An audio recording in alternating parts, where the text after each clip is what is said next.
I'm here with Soulful Golf with Debbie and Jandy. And why don't you tell us a little bit about yourself and about the organization that you represent and what it is that you do? Thanks. We're Soulful Golf. We're a 501c3, purpose to increase the number of women and minorities in the game of golf. And we're excited to be here. We're from Maryland. And, of course, whenever you bring that Atlantic coast, that East Coast flair, you get a lot of excitement around the game. Oh, that's wonderful. How about you, Jandy? My name's Jandy Turner. Again, we've been coming to the PGA show for a number of years. We saw an opportunity several years ago to bring together our constituents in terms of Soulful Golf, and each year we host this reception here at the PGA show. Now, why Soulful Golf? Tell us a little bit behind why that name. Well, we think that soulful represents a lot of things, but in particular it represents diversity. And what we want to bring is an up-tempo flair to the game of golf. It's been a traditional conservative game, which is important. It has a great history. But we think it's time to go to the next level. And that's where we come and really try and tap into the power of women and to the power of minorities in this game. Oh, it's wonderful. Now, with the what do you call coming up of Tiger Woods, for example, do you see a lot more golf being played by minorities? Absolutely. The Tiger Mania has definitely had a tremendous impact on the golf industry and our business as well. A lot of the passion that we had around starting this game came from our experience in watching Tiger Woods and what he's brought to the game. Why don't you tell us a little bit about the various organizations that you work with and what your relationship is to them and how it's helping golf in general? Well, we work with government, we work with the private and the public sector, and of course we always enjoy giving back to children.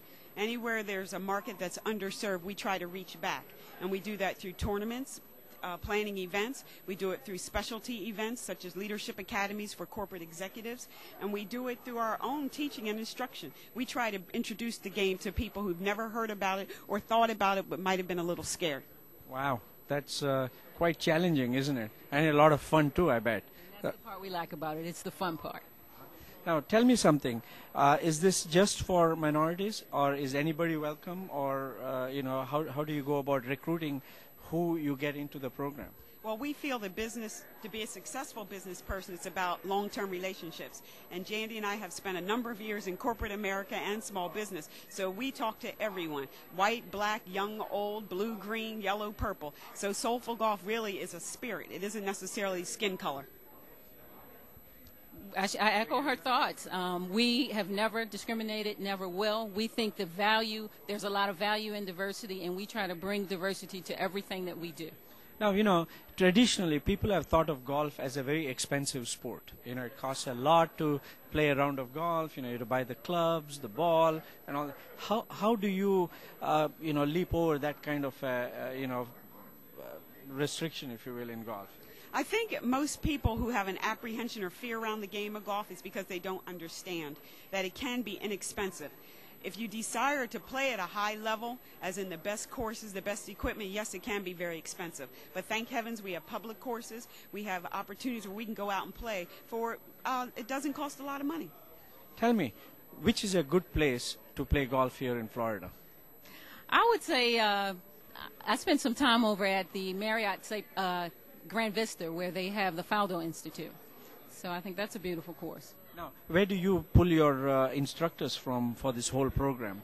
For teaching? For teaching, yes. Yes, for teaching the game, myself and Jandy are both certified teaching instructors, but we also reach out to the industry. So that's where we work with PGA professionals and others who are licensed and certified to teach the game correctly.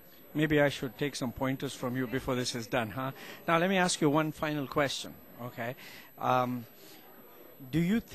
When do you think you'll see, right now, for example, you look at a typical PGA tournament or an LPGA tournament, there are very few minorities. You see a lot of Koreans coming up, you see some Chinese coming up, and maybe one or two East Asians, if you will, Indians also to be included there.